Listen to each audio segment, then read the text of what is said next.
Hello everyone. I recently did a video and I was talking about siblings that struggle with mental illness and what that's like to be a parent, that has children and you have multiple children that struggle with their mental health and what the stigma is like and how that makes you feel being in that situation as a parent.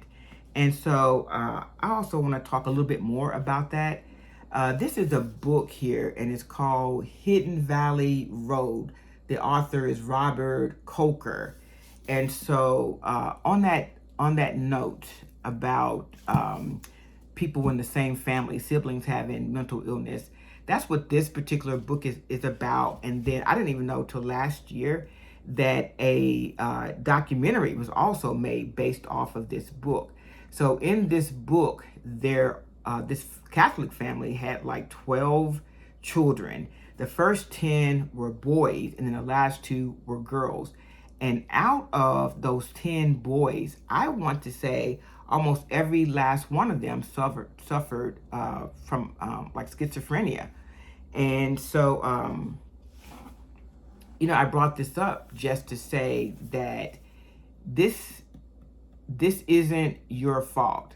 You're not alone, and I've noticed that has come up when I have attended support groups where parents will talk about, well, this is going on with this kid, and something else is going on with this other kid. That has come up in support groups. I've always talked about my one now adult son that is diagnosed with schizophrenia, but I never brought up that the fact that I have another child that also has suffered with mental health issues too, not schizophrenia, but something else, more like depression, and sometimes, and this is not an official diagnosis, but it almost seems to me, well, I'll say this, she has been diagnosed as far as being on the spectrum, but sometimes to me, it seems like she has a personality disorder, but that's not an official diagnosis. But it's just like some of her behavior, like the lack of empathy that she has for people and some of the things that have come out of her mouth. But anyway, back to Hidden Valley Road, like, I think that is just fascinating that so many people from so many siblings in the same family would have be diagnosed with schizophrenia. So to me, that kind of indicates like maybe a genetic thing that's going on. But anyway, that's the name of the book, Hidden Valley Road. So, and they also have a documentary. It's worth checking out. And then I also want to talk about this other documentary that came out in 2018. And this is fascinating too. It's called Three Identical Strangers, and it was available on Hulu. And when I looked for it this morning, it was no longer available on Hulu. But just about everything you find on streaming channels, they're also available on YouTube. So I think if you research, you might be able to find the documentary about Three Identical Strangers. So this documentary was made in 2018. And so they were actually quadruplets, and this wasn't done by artificial insemination. This mother, who I think might have been in her teens or early 20s, she was a single mom, and she couldn't take care of, a baby, let alone four babies. And so she went to a Jewish adoption agency that's located in New York, and she made arrangements to give the babies up for adoption. One of the babies did not survive, but there had been four of them. So, and this happened in 1961. So, a Jewish doctor by the name of Dr. Peter Neubauer, he decided to, unbeknownst to the adoptive parents, he decided to do an experiment which was not even ethical. He didn't have permission. He just did it on his own. And he didn't even, he hasn't to this day even published the results of this experiment. And the results of the experiments, I think this doctor, I don't even think he's still alive, but the results of this experiment that he did with these triplets are sealed until 2025. So nobody can even see, his notes from this. But what he did was he deliberately separated these triplets. He gave them, they were put up for adoption, and they were adopted by families of different socioeconomic status. And so, unbeknownst to the parents didn't know why, but like social workers connected to this adoption agency were checking on the triplets as they were growing up. And so, as he wanted to study the difference of nature versus nurture. So, at any rate, it was found out that, oops, what happened? Let me turn on some lights. I don't want this to be too dark, but I think okay, the light went out, so I don't want it to be too dark in here.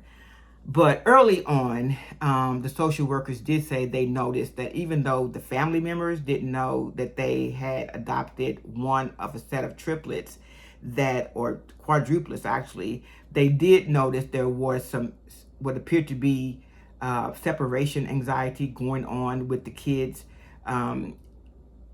including like head banging and whatnot. But they did not know why that was going on.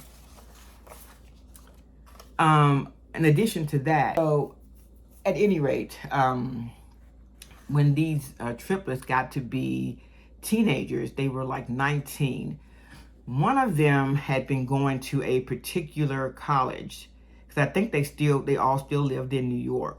So one of them had been going to a particular college, and I haven't watched this video in a while. It came out in 2018, and I think I may have watched it like in 2020 or 2021. But one of them, he was going to college, and he decided to take a semester off. And so just so happened that one of the other triplets decided to attend that college. And so when his first day on campus, people kept saying to him, like, "Hey, Eddie, I thought you weren't coming back this semester. Hey, Eddie, what's going on?" People kept referring to him as Eddie, and he was kind of like, "Eddie, my name is not Eddie." And so they were identical twins. So people were looking at him like, "Why are you pretending like you're not Eddie?" And so at one point, I think that a close friend of Eddie's was like, "Hey, look, I want to introduce you to Eddie because you guys look just like each other." And so he convinced the one triplet to come with him to Eddie's house, and they met. And then that's how they found out that they were actually brothers. And then when they did additional research, they found out that not only was there another third surviving triplet, but there had been a fourth. And so when this came out, they were 19. When this came out, they were doing the whole talk show circuit, including like, Phil Donahue and Oprah Winfrey, whoever was popular at that time. And I just bring that all up to say, first I would say it's a documentary that's worth checking out. You can draw your own conclusions, but there was some mental illness, not necessarily the same mental illness, but all three of these surviving triplets as teenagers did have to get psychiatric care, And so I thought that was really interesting, and I just brought that up to say that, there's stigma attached to mental illness in general, and then as parents, you feel that stigma. You feel stigma in general. You feel embarrassed, ashamed. You think it's your fault, but it's not your fault.